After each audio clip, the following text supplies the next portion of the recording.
Assalamualaikum warahmatullahi wabarakatuh. Kami di sini akan mempresentasikan tentang tunjangan finansial dan non finansial. Perkenalkan, nama saya Muhammad Arkam Prasetyawan. Rekan saya Anugrah Sigit Tristanto dan Timotian F.L. Priawan.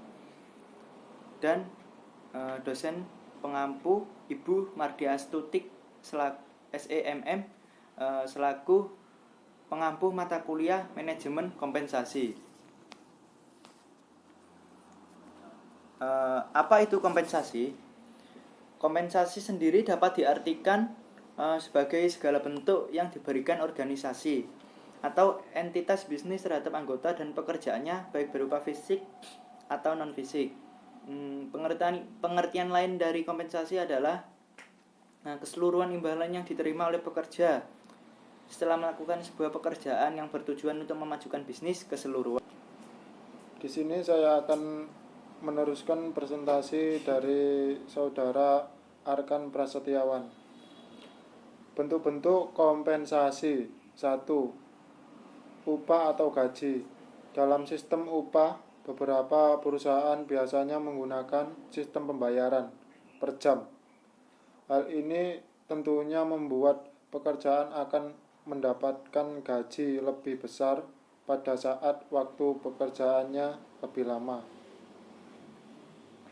2. Insentif. Besar uang yang diterima oleh pekerja biasanya melebihi upah atau gaji yang sudah ditetapkan. Insentif ini biasanya sehingga besaran gaji yang diterima menjadi lebih tinggi. 3. Tunjangan. Ada bentuk kompensasi. Perusahaan tidak berwujud uang seperti jenis yang lain.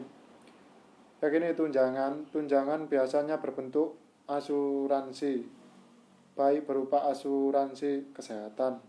4. Fasilitas. Kompensasi lainnya bisa berupa barang atau bisa disebut juga dengan fasilitas yang. Tujuan kompensasi. 1.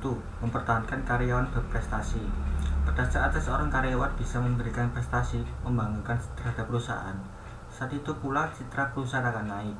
Nah, karena itulah pemberian kompensasi ini bertujuan agar karyawan yang potensial tersebut mau terus bekerja dengan perusahaan. 2. Mendapatkan karyawan berkualitas. Ketika hiring atau hendak merekrut pekerja, perusahaan biasanya telah menjabarkan kompensasi apa saja yang bisa diterima karyawan nantinya.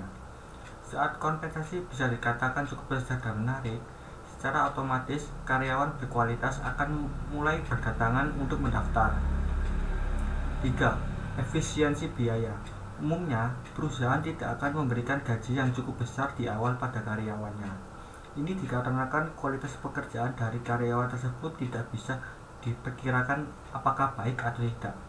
Ketika dialihkan dalam bentuk kompensasi, maka perusahaan bisa mengatur bayaran yang sesuai dengan hasil pekerjaan. 4. Membentuk rasa adil. Dalam sebuah perusahaan, biasanya sudah sangat wajar tingkat hasil dari pekerjanya berbeda. Tak jarang ada pekerja yang mau bekerja lebih keras dari yang lain, dengan pekerjaan yang lebih berat pula. Ketika gaji yang diterima sama rata dengan pekerja yang lain, maka akan menimbulkan iri. 5. Pemenuhan administrasi legalitas. Pemerintah mengatur legalitas perusahaan, salah satunya dalam pemberian kompensasi perusahaan terhadap karyawannya. Hal ini diatur dalam undang-undang sehingga setiap perusahaan harus memenuhinya. Pemberian kompensasi terhadap karyawan ini dijadikan perusahaan untuk memenuhi administrasi legalitas dari pemerintah ini. 6. Memicu perubahan positif. Adanya kompensasi bagi karyawan bisa membentuk lingkungan kerja yang suportif dan mau bersaing secara sehat. Keberadaan kompensasi ketika karyawan memberikan usaha lebih untuk perusahaan bisa menjadi motivasi tersendiri agar lebih baik lagi. Sekian presentasi dari kelompok kami. Jika ada kesalahan mohon dimaafkan. Terima kasih.